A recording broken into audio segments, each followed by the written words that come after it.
What's up, everybody, and welcome to another episode of Subjectively Correct, a movie podcast between myself, Abatage / Josh / whatever, and my good friend Matt. Guten Tag. Whatever. Whatever. There we go. You can be whatever you want to be. This month, or this episode, we have been given the theme / topic of non-English films. And rather than just interpreting this as, you know, a foreign language film, which there are obviously many, we kind of decided to go down the track of foreign language films where language is perhaps a central theme to the entire film itself, like to the story being told. So we have a couple of doozies to discuss. We have 2009's Dogtooth, which Matt has brought in, and we have 2014's The Tribe, which I brought in. And we will obviously discuss some more about each as we go, starting with Dogtooth. Matt, I believe you've seen this before, but tell us why you brought it in this episode. Yeah, I've seen this. I think I've seen this for the 4th time now. Wow. Yeah. And I think I like it even more now than I did before. So Dogtooth is a Greek film from 2009, directed by Yorgos Lanthimos, who has done a bunch of critically acclaimed movies, including one that just won like 4 Oscars a couple nights ago. Oh, what was it called again? Poor Things? Poor Things, exactly. That's the one that really swept the floor, I guess, even though I know nothing about it. And Dogtooth is the only movie I've ever seen from this guy so far, which I need to change. Right. It's starring a small pool of people whose names I'm going to try to pronounce, including Christos Stergioglu, Michelle Valley, Hristos Passalis, Angeliki Papulia, Maritzoni, Anna Kalaitsido, and 3 other people in small roles. Written by the director Yorgos Lanthimos and another person called Eftimis Philippou. This is a very... the pool of actors is very small because this is a very isolated film, because that's one of the central themes as well, as this movie tells the story of a couple who have raised their 3 children in complete isolation on their little kind of farm place, villa place, whatever, surrounded by a fence that nobody is allowed to leave except the father. They raised their 3 kids who are by now adult age, completely isolated from the rest of the world, which also includes the things they taught their kids, which is also a very unique... Everything they taught their kids is basically to keep them in their isolated environment. It's basically manipulation to tell them, you're not allowed to go. You leave, there's evil cats outside that will kill you or whatever. It's called Dogtooth because you're only allowed to leave their home once your dog tooth falls out, which is the incisor tooth, I think it's called in English. And canine as well. Yeah, there we go. And even furthermore, you're still gonna die if you leave the place without a car. That's the rules they teach their kids. And you're only allowed to drive a car when your dog tooth grows back. So basically, you're never gonna leave this place unless it's with one of your parents. And this is, I chose this movie because language is very much a theme in this as well. The parents taught their children a weird alternative way of English, I guess. They call things different ways. Like they call a salt shaker thing, they call it a telephone and stuff like that. I don't know, I don't remember exact other examples, but they call it couch, they call it fire or whatever. They just use different words for things. And the language shapes their world, that's the theme. That's what makes it so fascinating to me. The language shapes our world. The way we experience things and the way we talk about things creates our life, our world. And if you teach your kids a specific language and whatnot, that also gives you a lot of power over their experience in general. It is very much a straightforward, like, God complex thing for sure.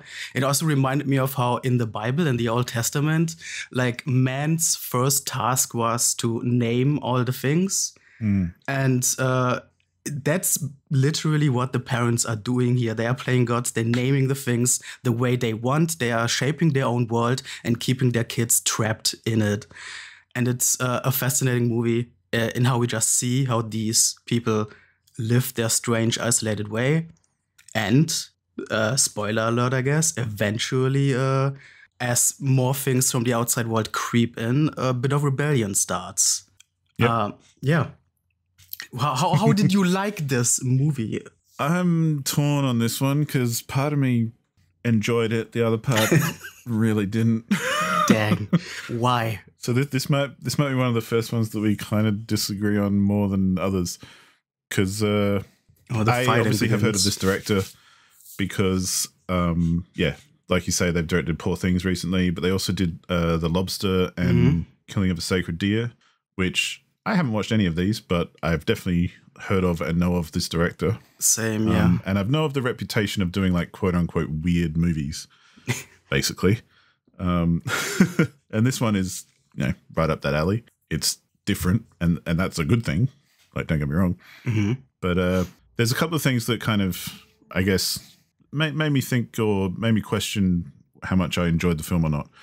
Because overall, I liked it as far as it, like you say, everything you said is true, and it does manage to hit all those notes. And I think it is fascinating to see, especially the bit you hinted at with towards the end where, outside forces start bleeding in a bit more, and how the kids then react to that in their kind of set up different repressed existence, and how they then react to it and the things that come out from that in their own little kind of rebellious ways, I guess. Yeah. And that stuff I thought was fascinating, and I kind of wish that they leaned into that a bit more, like perhaps giving us a quick kind of setup in the beginning and explored those sorts of things more for the rest of the film. Because for most of the film, I felt like it was doing a lot of setup without any real payoff for me, because it seemed like they just weren't getting anywhere. Like, they were showing things like, okay, yeah, you can't leave unless you're in a car, and okay, that's interesting. And then their daily routine of things that they do, and there's obviously a lot of different elements which I don't want to talk about too much in case it does spoil it for anyone else. But there are other things like they've obviously been told about the outside world, and some significant ones which come into play and they make decisions about, and I mean the parents make decisions about in order to manipulate the kids in one way or another. Yeah. And how the kids are kind of adult age, but they're very childish in their view of the world and the way they behave, and they're very naive, obviously, and all that sort of stuff, which, comes from probably being isolated in the first place, no matter how much they're taught the right thing or the wrong thing. But I just feel like it I don't mind a film that takes its time either, but I feel like it took a little bit too much time. And I guess the other thing as well that interested me was the language side of it, where you'd mentioned to me from beforehand, before we watched it, that the language stuff was about, them teaching them different words for things and all that kind of stuff. Again, I don't feel like they ever really dived into that. No. Enough. Come on. No, it was. I thought this was awesome. Like, I saw this the fourth time, but I think this is actually the first time I'll actually watch this with a conscious, like, focus on the language use.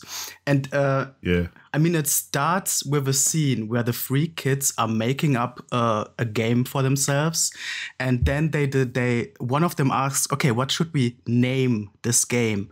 And they can't think of a name, and that was already such a good bit of foreshadowing in how little power they have, because they can't figure out what to call something, which the parents keep doing all the time to shape their environment. And that's already like such a good showcasing of the power dynamics that would then unfold in the movie. I like these sort of things so much. That's maybe as well part of what I didn't perhaps click with it, because I was looking for more on just the language kind of side, as opposed to, yes, there is the power dynamic and stuff, which I think is way more present in the film and kind of more the point of the film. Whereas, because the language differences kind of, to me, felt like, you know, the whole film's in Greek, and it felt like they were just speaking regular old Greek with a few substitutions here and there. You know what I mean? Mm-hmm. Like, because from day to day they're talking, and their grammar and their sentence structure and everything is all just regular kind of stuff. And as on one hand, I feel like it could be quite unrealistic to try and, you know, basically have a completely false language that they're coming up with, because that's what it would probably take to do the whole thing. But I kind of felt like it was more, and it played into the story as well, like not in a bad way, but it felt like more of a token kind of mechanic to kind of distort their reality.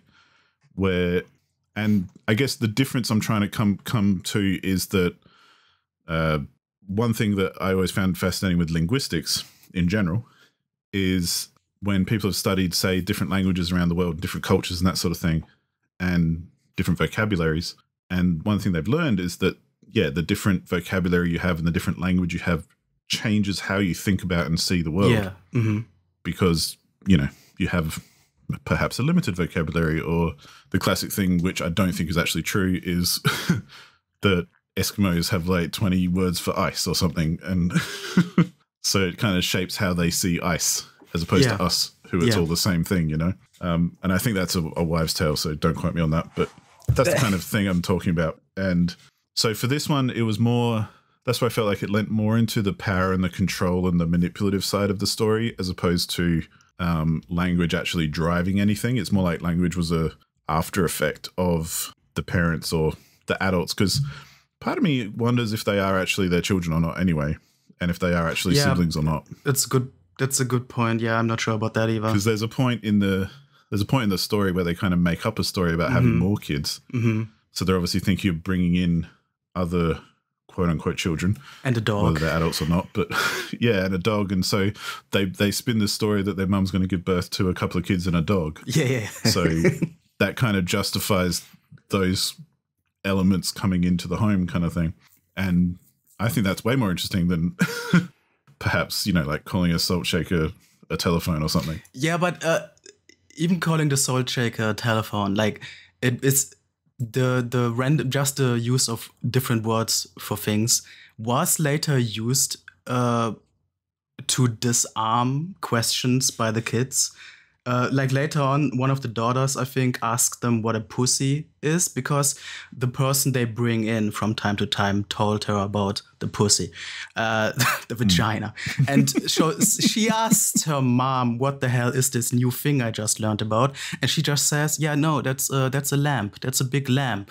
So immediately disarming the potentially dangerous question of the kid, using this technique of different words.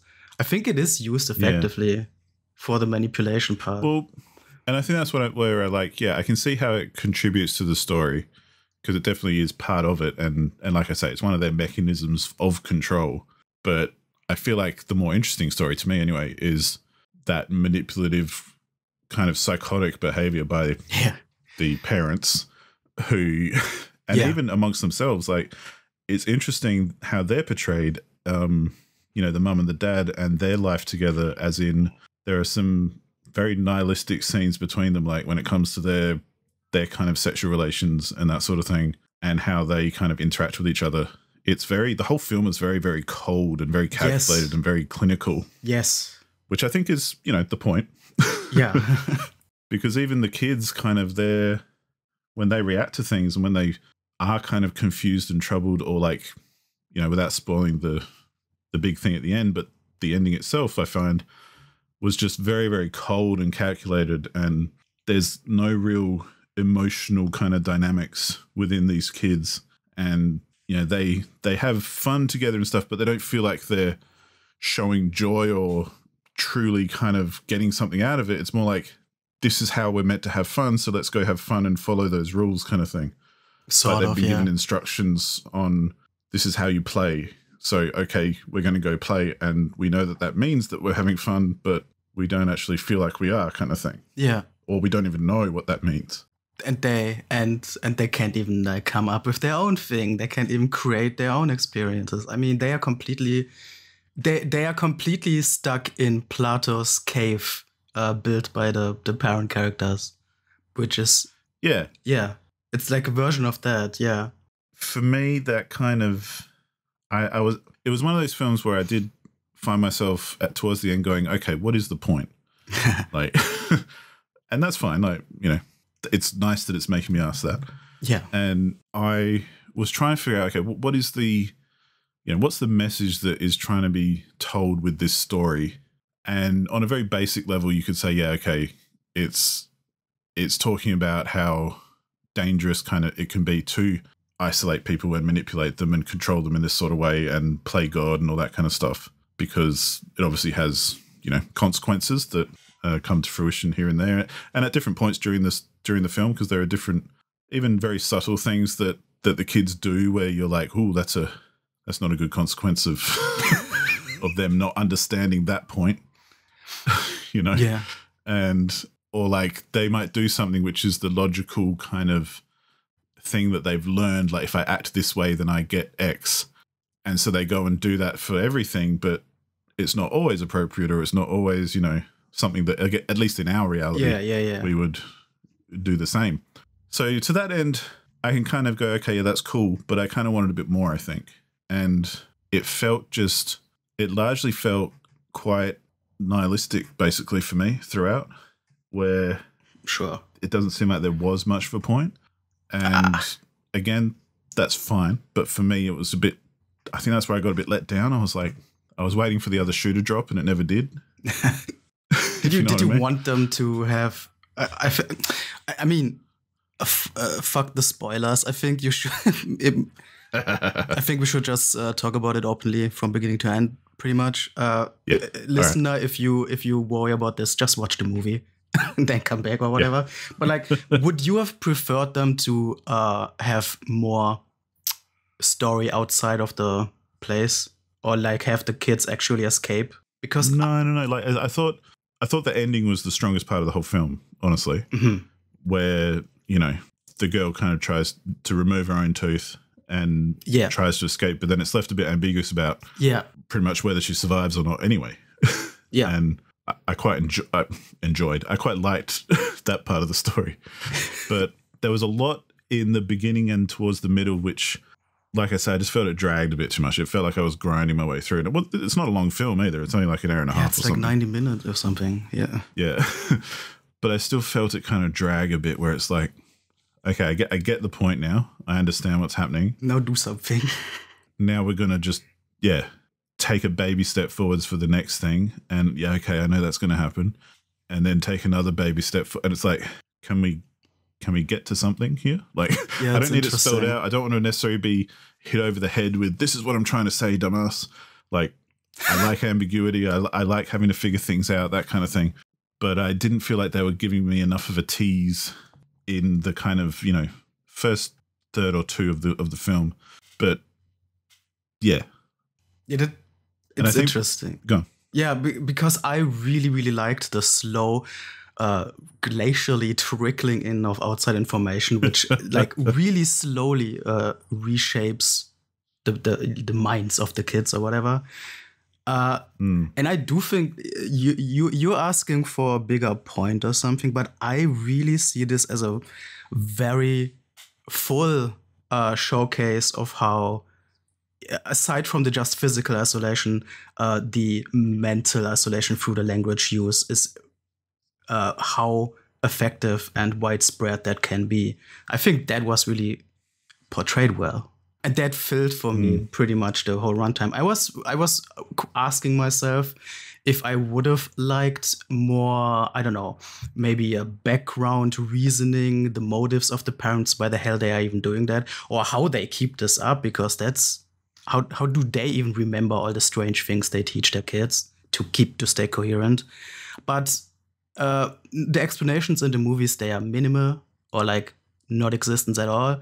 I think that's for the better, actually. I think that would maybe poke too many holes in this situation too quickly to make this mind experiment even work in this story. Also with the outside world, I think I'm also very glad that they didn't put the kids in the outside world and have them like react to the real world or whatever. It's good that they excluded that. And I agree.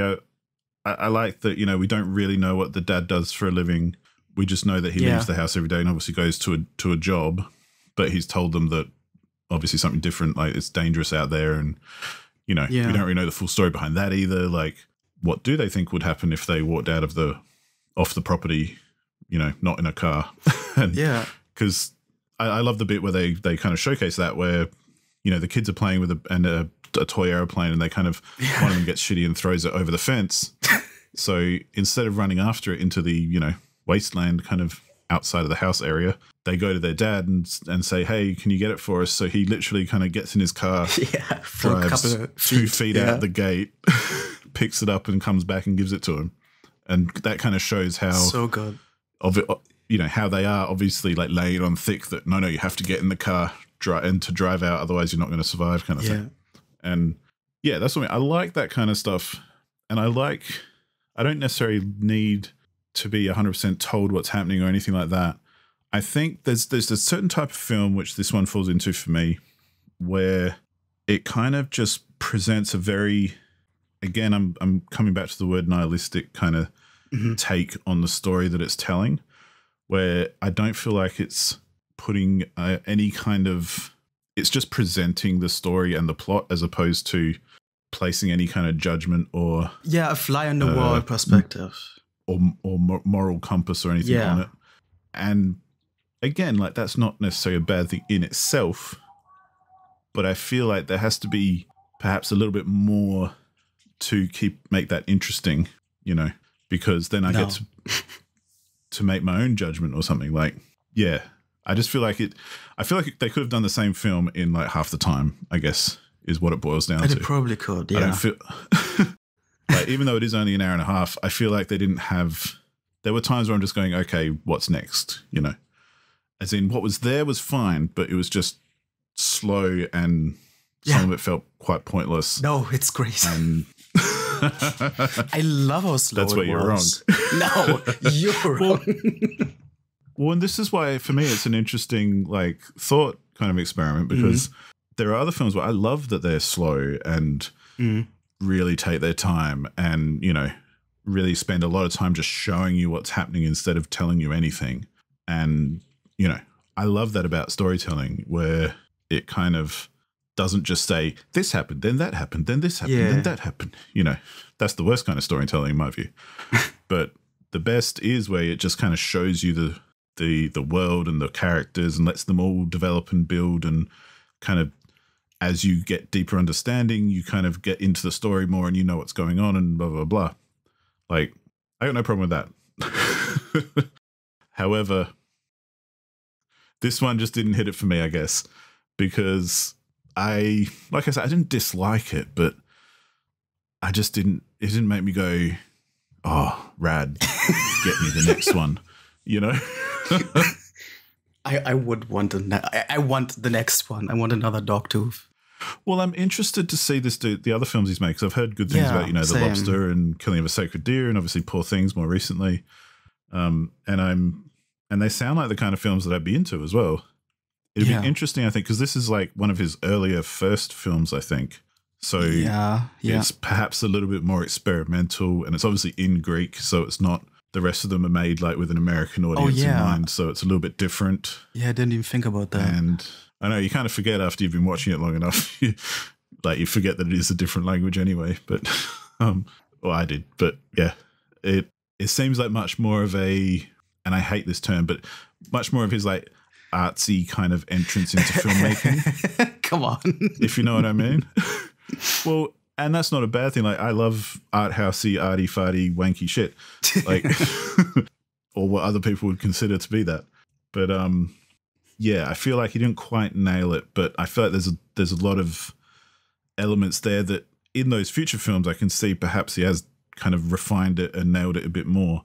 And maybe that's why they're a bit more popular. I don't know, but we'll find out one day when I watch them. I don't know. But, I think I do love this movie so much for its simplicity. I think I just have a personal knack for stories that like they have a simple setup and then just let it play out without any major stakes or whatever. They just put your perspective into the situation and just let you watch as it plays out. Yeah. And I think that's... Well, I think of those as like, you know, like you said, fly in the wall kind of slice of life stories where it just kind of gives you a portion of a bigger story almost. Yeah. But it just gives you a portion that's, you know, hopefully interesting and kind of you're just very much a fly on the wall, just observing what's going on. And you're like, oh, cool, that was an interesting kind of, you know, story. And that's what I mean. I can see that that's what this is kind of trying to get at. But I think ultimately it did just kind of fall flat for me because it felt too thin on the ground, I think. Like, yes, it took its time and all that, which is great, but I feel like they could have pumped it a bit more with a bit more killer and not so much filler, you know. Oh, well. So, yeah. I think that the best way to sum it up is I feel like they could have done it in half the time. So I mean, that's true. I wouldn't want that, though. So what's, after all this extensive reasoning, what's your cold number to rate this? Well, this is where I find sometimes I rate things differently, but I would probably give it like about a 3 out of 5, like a 6 out of 10. Yeah, I figured. So I feel like it's better than Midway. Like I liked it, ultimately. I didn't dislike it. I didn't go, whew, fuck that. But I didn't love it, and I didn't really get that excited about it. It's not the kind of film where I will be talking to my friends and going, hey, you guys need to see this. Damn, you gotta see the Dogtooth, man. But I do appreciate what was going on. One thing I didn't mention that I did really like was a lot of the cinematography. Yeah. And the direction, because there's a lot of shots where it's very cropped, it's very tight, and like their heads might be cut off in the frame, or you know, it might be just even they're out there blurry and the background's in focus because you're looking from like behind them or something. And there was a lot of like stuff like that, which I like to think is on purpose, and it kind of adds to the whole repressiveness of the whole film, because the visual language is very kind of a bit repressive and kind of cuts things off indiscriminately and, you know, isn't your typical rule of thirds kind of framing like other films do. Also a lot of just lengthy still shots this entire movie. Yeah. Which adds to that like cold clinical vibe too. Yeah, and that's where I think there are a lot of good things about it, no doubt. It just didn't really get exciting.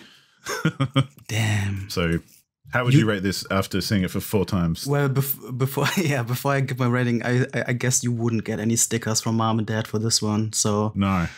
You won't be choosing the evening entertainment tonight. I'd be fucked. Previously, I gave this movie a 7 out of 10, but after watching it now with this actual focus on the language use, which elevated this for me a lot. Enough to give it like a full 8 out of 10. I'm really vibing with this movie more and more each time I see it. And I've seen it 4 times over the span of like almost 20 years now since it came out originally. Well, to be fair, I can see how it might get better on subsequent watches. Mm-hmm. Yeah. So I can really see that. Like you might pick up things that perhaps I didn't pick up the first time. Yeah, I think this movie is full of like little subtle things. At least I picked up a lot more than I previously did. Although there's also a lot of very on-the-nose things, like the whole scene where the dad is outside at the dog training camp and they talk about like how every dog is just waiting for people to show them how to behave and shit. Like that was immediately just like they treat the dog exactly like the kids, obviously on the nose. A parallel here. Yeah. But even that, I like how clear cut it is. How I don't know. There's something about that. It's not trying to be obtuse or anything away from it. Yeah. But okay, I guess that's fine. You still gave it a positive rating. Yeah, I mean, like I say, it's that thing of if I went on my own enjoyment, I might drop it a little. Even more? Come on. Yeah, because I think it's a better. usually when I rate things or when I give numbers or whatever, I tend to just base it on my pure enjoyment and entertainment or what I liked about the film. So if it's a crap film but I really liked it, I might give it a good score, like a high score. But having said that, if it's a film that is like technically horrible, then it will lose points because that will detract from it. Or if it's a film that is well made and I can see that they're trying to do some cool shit, that might add some points to it. And I think in this case, that's kind of what's going on, where I can appreciate things that maybe didn't work for me, but did work from a filmmaking kind of perspective. But from my subjective kind of view, it did fall a bit flat. But I do think that like that halfway point of like 2.5 or 5 out of 10 is kind of important for me, because like a real 50% score is kind of like I have nothing good to say and I have nothing bad to say. Didn't even have an impact. Yeah. Like no impression whatsoever. Like, I just didn't care. Whereas I did fall more on the side of I liked this than I didn't like it. Some brownie points for the concept, none for the execution, I guess. Like there are some concepts in there I really liked. I liked the whole exploration of these sorts of power dynamics and things. And I think that's really interesting just in general. And the psychotic behavior of pretty much everyone in the entire film. Yeah. And yeah. The dad, though. Just, for whatever reason, it just didn't like land.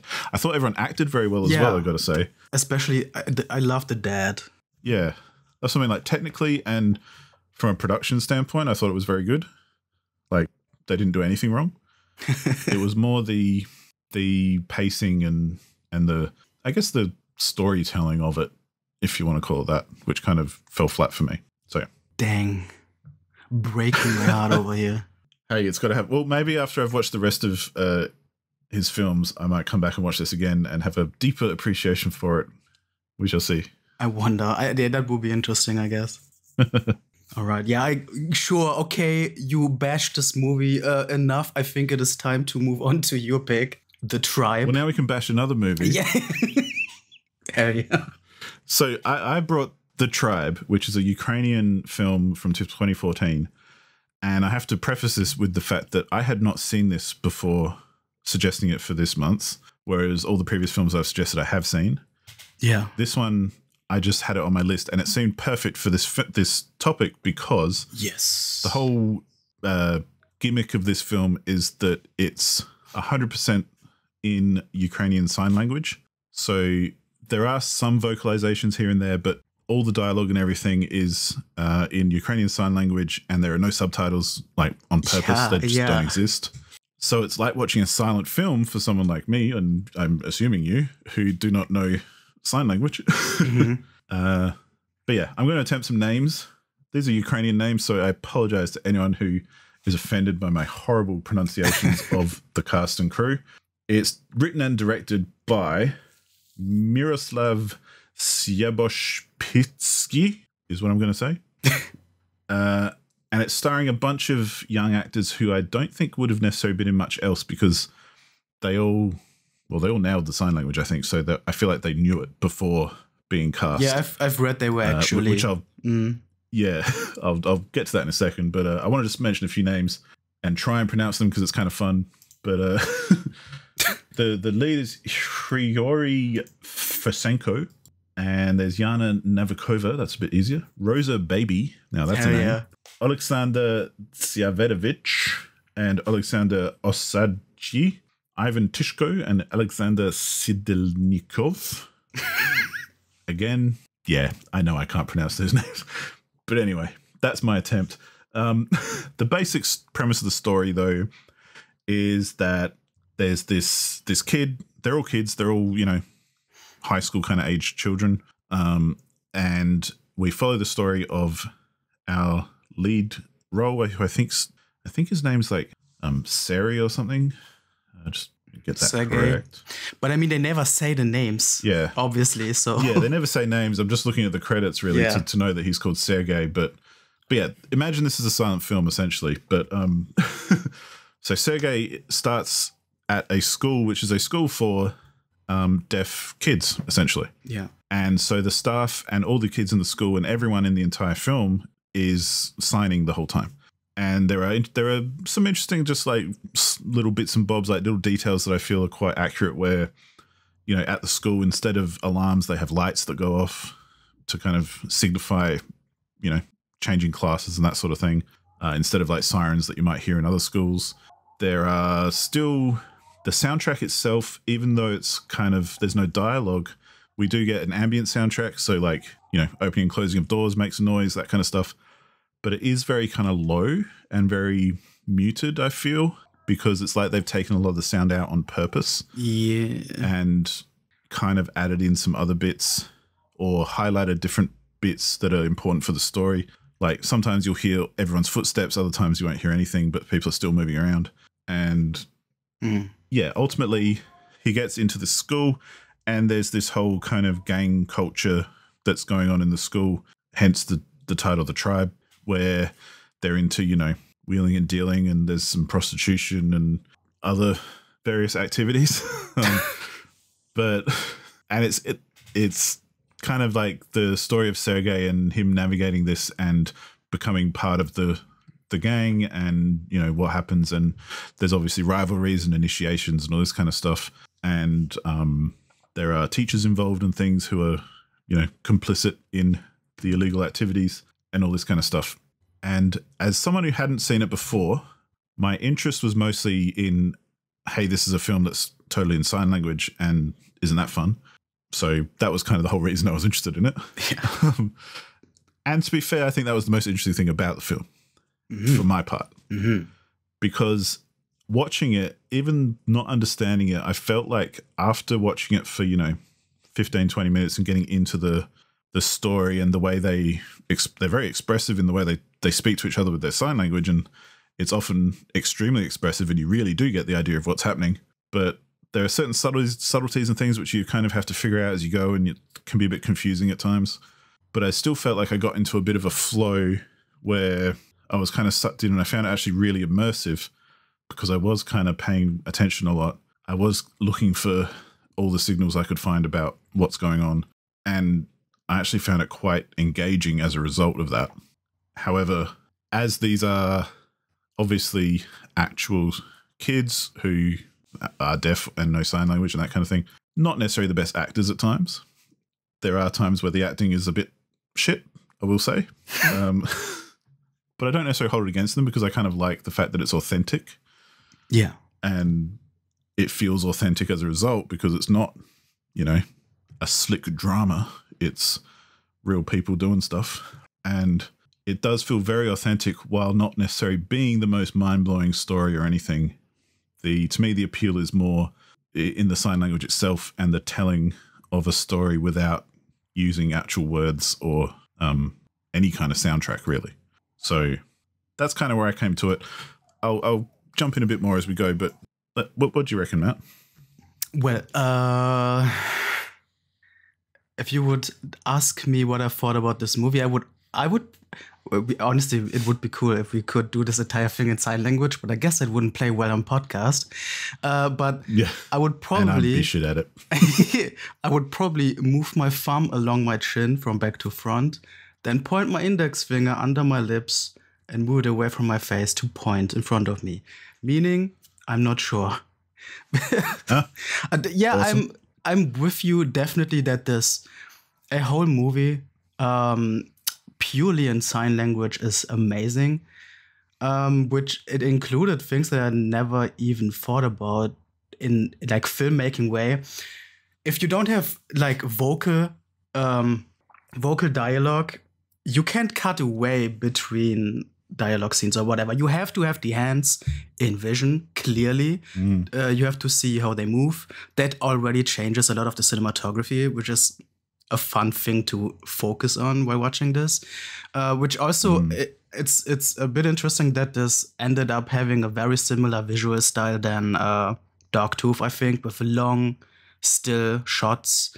I think IMDb trivia. Yeah, there's loads of like long one shots. Yeah. Yeah. I think IMDb trivia said something like the whole movie is just 36 shots or whatever. It was a shocking little amount. And the choice to not have subtitles surprised me a lot As even more so when I found out that the director doesn't even understand sign language himself. Yeah, Even right. even he had to have a translator, apparently, from what I read. And my question now is, like, I'm not entirely sure why they decided not to have subtitles, because yeah, you can still get the gist of the dialogue and the emotions. You see the emotions and can use that as context clues, so what they might be talking about. But if you don't understand sign language, there will be things that you're definitely missing, and the dialogue scenes are pretty long. I definitely felt a lot like I was missing some information here and there that was probably kind of vital. I'm not even sure about some of the plot points, to be honest, especially in the second half when there. Maybe you can actually fill me in on this. Maybe you got more than I did. There was a part during the end where they met with these two dudes and were talking about Italy and getting passports, I guess, Yeah. with the plans to emigrate. But I'm actually not sure why. But it's definitely a major plot point. Well, I think, and yeah, I know what you mean. Like that kind of that scene where there's so much dialogue and it's a little bit different to the rest of the film as well. You don't necessarily pick up on details because it's basically people in a room acting funny. But well, for want of a better word, like the thing I just on that though, the thing I did like about the sign language was, and just I always find fascinating about sign language in general. I think perhaps it shows my own naivety on the subject, but whenever I do see people like truly communicating heavily with sign language, I'm always kind of reminded just how expressive it is. Like, when they start throwing their arms around wildly as opposed to just very simply like doing shapes with their hands, like, or there's a lot of like they just smack each other to get each other's attention and stuff, and but it kind of makes sense because it's like, yeah, you'd have to do that, or like some of those long shots where the guys in the gang are kind of going from one place to another, and they're all kind of walking in a line, so they can't really talk to each other, so it's just them silently cruising on doing whatever they're doing. But as for that part in the film, I felt like the whole kind of end of the film, and we'll just be spoilery because why not? Yeah, I think makes sense. Can't really avoid it, to be honest. Yeah. But the story basically, one of the most impressive scenes I thought was when the dude was run over by the truck. Yeah. So they're part of the gang's business is basically there's the two girls who are essentially prostituting themselves, and the guys kind of drive them down to these truck stops every night, and they get paid to, do whatever with these truckers who are just parked up in their trucks. Yeah. And kind of the main guy who was being the pimp is just standing having a cigarette, and because he can't hear that there's a truck backing up behind him, and it eventually runs him over and kills him. Yeah. And so our dude, our hero of the hour, basically gets promoted to his position and ends up doing his job. And as a result of that, he kind of, ends up sleeping with one of the girls, and he kind of falls in love with her, and all this kind of stuff is what I got. But at some point, the whole thing with the passports and all that, I felt like because of the way I interpreted it was that, and this is very much interpretation, but is that because of things going south and the dude dying and that kind of thing, I feel like they kind of got discovered and found out, or the adults involved kind of went, it's being too risky now. We have to kind of break this up. And part of that was to send the girls away somewhere else because the passports were for them. Yeah. And that's why our dude at the end kind of gets angry because he doesn't want her to leave and blah, blah, blah. And he tries to, stop that from happening. But yeah, it is kind of a bit, it's very ambiguous as to what those details are. Like specifically, why are they getting these girls' passports and why are they kind of sending them away? Because we don't have we don't have those conversations to kind of tell us why that's happening. and there's nothing super overt in their actions either that kind of tells that either. But to that, I would say that I really liked that because as much as it can be a bit confusing And, I found it quite confusing at times as well. I liked that they did stick to the premise of all these conversations are there, all this dialogue and information is there. You just don't know it because you can't speak sign language. Yeah. And I get what you're saying about the whole subtitle thing again, but it's kind of funny because in comparison to something like Dogtooth, where I felt like it didn't give me enough info, I kind of liked that more about this film, that I didn't know what was going on sometimes. But I felt like it was very appropriate because of the way that the language is used, if you know what I mean. Yeah. I mean, I do love this intentional alienation of not all, but most of the audience, I guess. And I like the idea of a story where you don't actually understand the dialogue. It's just that in this movie, I felt it went a bit too far, I guess, that there were too many specific story details that weren't easily picked up by context clues or whatever. It's just the balance wasn't quite there for me. Yeah. Well, and maybe that's why I would at the same time say that the story was probably the weakest part of the film. Like, yeah. Perhaps that is me just kind of not understanding the nuances here and there because of the language barrier. Yeah. I was wondering the same. Would the story even stand out if it wasn't for the language? Probably not. Well, yeah, I don't think, and that's a genuine criticism that I had of the film, was the story is pretty whatever. Yeah. He gets involved with, a gang. They're up to crazy shit. Stuff goes pear-shaped. People die. People get beaten up. Whatever. End of story. It's nothing revolutionary in that sense. But the whole cultural alienation kind of stuff, like you mentioned, I think for me anyway, felt like more of the point of the whole the whole piece, I guess, if you want to call it that. Because it does interest me that it's a very conscious decision not to have subtitles or not to have any kind of assistance in understanding it. They obviously did that on purpose, and it does make me wonder why. What are they accomplishing by doing that kind of thing? Yeah. I think I'm a little bit more in the camp that you were with Dogtooth here, that I like the concept, but I've been missing or expecting more of a point of why it was used, I guess. Yeah. Yeah. It's interesting. Because I think then to compare the two, I feel like, where I didn't get much of a point, or I didn't feel like there was an overall kind of drive behind something like Dogtooth, I think it bothered me because it felt like they were trying to make a point that I just didn't get. I saw the point. Whereas I feel like the tribe wasn't really trying to make a point in the same way. They were just trying to tell a story, and it's interesting because it is set in this kind of environment. But I would agree that they might not be trying to make a point, but then they didn't have subtitles for no reason. They have to have a point. You don't. There was clearly a decision, a reason why they didn't put subtitles. And it makes it feel like there was a point. It wasn't just about, here's a story we tell with these characters. Clearly there was this focus on alienating the audience or whatever.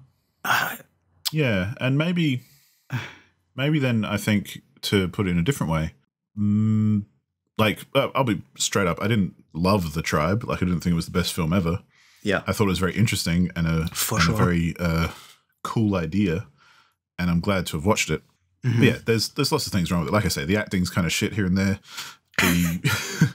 Even the filmmaking is a bit, they miss a few things here and there.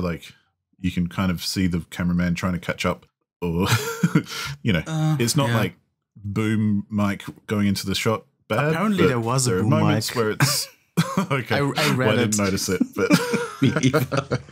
But, it's not far off is my point. It's not the best made film ever, and it's not the most engaging story ever. No. It pretty much does lie on the fact that it's all in sign language and isn't that interesting. So I feel like the language side of this film, compared to something like Dogtooth, was much more prevalent and important to the film.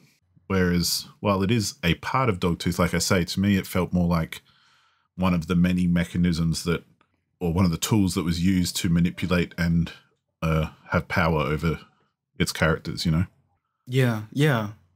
But like, here's also the thing. I was wondering if they might, like, maybe they consciously wanted to make a film exclusively for sign language speakers, which I would respect. But then again, that doesn't make sense to me since the director himself doesn't even understand sign language. So that doesn't track with me either. It really seems like the movie is made for a larger audience, but like also not. I don't know. Well, and I think maybe, if I was being generous, because I kind of agree, I think, it does kind of fall a bit flat on, making any strong kind of arguments or anything in the film. But if I was being generous, I would say something like that using the sign language is almost a way of normalizing something that's quite different and perhaps strange and weird to a lot of people. Like, I feel like most people in society are not very familiar with sign language or not around sign language that heavily or anything. I certainly don't encounter it very often, but I don't understand it either, so I don't see why I would encounter it very often. And I don't have like close friends who are deaf or anything like that. So the people I know who are hearing impaired are all very good at lip reading, and I don't have to kind of learn sign language to communicate with them. So it's one of those things where I think perhaps part of the point of the tribe is the novelty of the fact that they are signing, but then it's so just they're up to the same shit, they're in the same problems, it's the same kind of crap as anyone else, I like the idea of it being to normalize sign language or whatever, especially in storytelling. I don't know if I like the idea of the sign language being a novelty. That seems a bit derogatory. Well, I don't mean that in a bad way. Yeah. No, I know you don't mean that, just... but I feel like I'm not sure if the filmmakers might have thought that way. Yeah. I think that's something that irks me about this movie a little bit. I can't really make out the intentions. Yeah, so I it sounds like to me like, and I don't disagree with you, but the biggest question mark is kind of like, why is this not subtitled, or why is it all in sign language anyway? Like, because what's the point of that? It's a strong choice, but it doesn't. I feel like the movie, oh my god, like I feel like it could have worked more if the movie was made for that more, if that makes sense. Yeah. Well, it'll be interesting. There's to just put a little spin on it. There's a film I watched which is a South Korean film, and it's a thriller about a girl and her mum who are deaf, but who are being stalked by a stalker and blah, blah, blah, so on and so forth. Mm-hmm. It's only a short film. I think it's about an hour long. I can't quite remember off the top of my head what it's called. But their deafness kind of came into play in the story quite a lot, because that was part of the fear and the thrillerness of it, was that they can't hear what's happening around them. Yeah. And so they have things like lights everywhere that react to sound and that sort of thing. So yeah. That played into the movie a lot, and the story that they were telling, because that was central to the premise of the whole plot, basically. Whereas from what I gather from you, and I kind of agree, in the tribe, it doesn't feel like the sign language kind of ties into any kind of central point. I don't even want to say that. I do like that the sign language is just there. This is just people sign, and that's just a thing. It doesn't need to be the trigger for a story or whatever. And I mean, it is used in some plot points, like the truck driving over the guy because he can't hear and stuff like that. It is used in some story relevant elements, but I don't even feel like I need there to be. I don't think that's what I'm looking for. That the sign language is actually more used for something. Right. I just feel like the story, the writing is very much aimed at people that understand the sign language, and then the conscious decision to not have non-signers have part of that, aside from the visual cues, seems I still respect it, and I think there is a way to write a movie where that would work well if, I guess, with a bigger focus on more clearer visual cues or like a simpler story or whatever. But here I think that balance wasn't quite struck. Like there are long dialogue scenes where I, as a non-sign language understanding person, like barely got any context from them. And that isn't a problem in itself. I feel like that's an interesting experiment, but it did end up having me a bit confused and disengaged at points. Yeah. And I don't feel like it had to be that way. I think that's the bottom line. I don't think it had to be done that way. Yeah. Well, and I think those scenes for me became more of like a series of emotional changes and you know, more empathetic kind of reading of the scene as opposed to knowing what they're saying, because obviously I don't know what they're saying. Yeah, but I mean, you see the emotion pretty quickly, and then it just goes on without any actual, for you, understandable context, and then you know, okay, yeah, I get it. He's angry. What now? Yeah. No, fair enough. Yeah, like I say, I found this interesting because I hadn't watched it beforehand either. Yeah. And I think I feel like I enjoyed it more than you did, but maybe. You know, I don't necessarily disagree with what you've said either. So shout out to the abortion scene though. That was pretty. Yeah, that was killer. It was pretty effective, pretty good. Well done. Yeah, content warning for anyone. It's pretty intense film in parts. Yeah. In parts, it's very visceral and also I'll say authentic. Also shout out to the fight choreography. I mean, yeah, these weren't like trained martial artists or whatever. It wasn't the smoothest execution, but they had a clear choreography. That was dope. I didn't expect that at all. Yeah. Yeah. Well, yeah, that's what. Yeah, they weren't. These guys are no Jackie Chan's, but they did an amicable job, I thought. Exactly. Totally. And and just to touch on that final thought as well, like I think one of the things I did enjoy about it was the authenticity. Yeah. Which it felt, and I don't want to sound wrong by saying this, it felt very Ukrainian, the whole thing. Okay. It felt like, Eastern Bloc Europe kind of. Yeah. It's that kind of architecture, that kind of fashion. Like all the tough guys are in their tracksuits, Yeah, sure. Yeah. And just that kind of vibe, and you could feel how cold it was. And how bleak some of the areas were. Yeah, I loved the weather, the fall and then winter weather. That was so nice. Yeah, like they really nailed some of those sorts of things, which, could have just been a side product of a film that's set in Ukraine made by Ukrainians. Sure, so, that's fine. But as a foreigner, I found that interesting. So, yeah. Yeah. What would you put a number on the Tribe? Well, I think this is the 6 out of 10 for me, the 3 out of 5, with probably a very similar reasoning as you had for Dogtooth. I love the concept. I appreciate a lot of the filmmaking, but maybe it's a 7 out of 10. I'm very in between 6 out of 10 and 7 out of 10. It's not a badly made movie. I love the concept. I appreciate the cinematography. I loved how this was filmed. But yeah, I guess I was missing something maybe. Also, I probably didn't have to be that long. It was over 2 hours, I think. A bit over 2 hours. Could have been tightened up a little bit.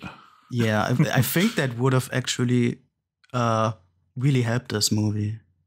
At least for me. Yeah, it is interesting. It feels like we've got mirrored kind of opinions on both of these films today. Because although I kind of agree with you, I'd give this one probably about a 7. I think 3.5 out of 5. I tend to think out of 5. Yeah. But ultimately a 7 out of 10. Like, I feel like I enjoyed it more than I enjoyed Dogtooth. Just, to throw that in there. It's probably more unique. And I don't mean that in like a bad way. But I mean, I don't even know if there are any other movies made exclusively in sign language. I don't even know if there's one other movie. As an aside, to think about both these films together, like where we were talking about how Dogtooth is kind of slow and doesn't knock you over the head with anything. Yeah. That's what I really liked about The Tribe, because you really do have to fill in the gaps yourself, and you really do have to just kind of stay with it. And I love the, like you say, if there was 36 shots in the whole film, like I love the long shots and yeah, for sure, that kind of commitment to scenes. And for sure, yeah. There was this one kind of shot play out in front of you. There was this one shot where they are at the passport place or whatever, I think. I'm not sure. Where you see the building from outside with the two windows, and you see the two rooms where the girls are, one in the one room, one in the other room, and you see the translator guy, the interpreter, go from one room to the other and whatnot. And you just watch the scene fold out. You don't hear anything. You just watch these two situations in these two rooms in one shot. That was so fucking good. I loved that. Yeah. It was great. And I like how, it's framed with you see them rock up outside, go inside, and the camera stays outside just watching the whole thing. And then they end up coming back outside again and leaving. And it's like, that was really good. That sort of stuff that really was fantastic about The Tribe. I love that. Yeah. That's what I mean. It was an odd film for me because it had like, a certain amount of jank because it's a bit shit here and there. If you're being, critical, I enjoyed it, don't get me wrong. But you can definitely be critical of certain parts. But then it had other parts like that, which were just like, oh, this is so beautiful and so well executed, and what a great idea.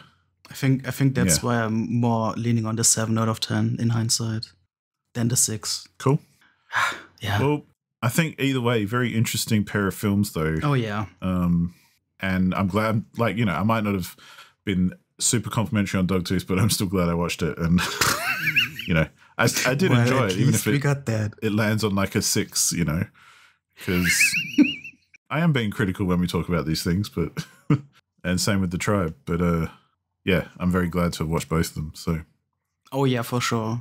These are definitely worth watching either way, just to see how they work out. And how they use different languages. I think that's very unique in both ways. Yeah. It's perhaps been my favorite theme that we've done so far. Which is funny, right? Yeah. Because the original prompt was so open and non-meaning anything. But yeah, I agree. This was a dope. But I like it. Made us come up with a couple of interesting films that really kind of make you think. Like the biggest compliment I can give to both of these films is that I really did think about them a lot after watching them. Yeah. And, for better or worse, I did a lot of it's like a lot of Dogtooth I'm still thinking about because I watched it recently before the podcast. Mm-hmm. But, I'm still thinking about different parts going, oh, yeah, that was interesting, or I like how they did that, or, whatever. It just stuck with me a bit more than some other films. So, a success, I think, overall. Now, here's a final question for the bottom line. Josh, after seeing these two movies, would you rather be Greek or deaf? Greek or deaf? What a choice. So I could either insult a nation of people. Yeah. Which problematic answer would you prefer? I mean, I guess. Okay, because I'm going to commit. I mean, how silly this is. I'm going to commit to being Greek. Not that I have anything against being deaf or anyone who is deaf, but I love music and I love audio so much that I'd rather be Greek than deaf. What about you? Oh my God. Beautiful. I'm glad we got that answer out of you. Well, now, you need to make a choice as well here. I'm not letting you out the no, I don't want to be cancelled. Thanks, but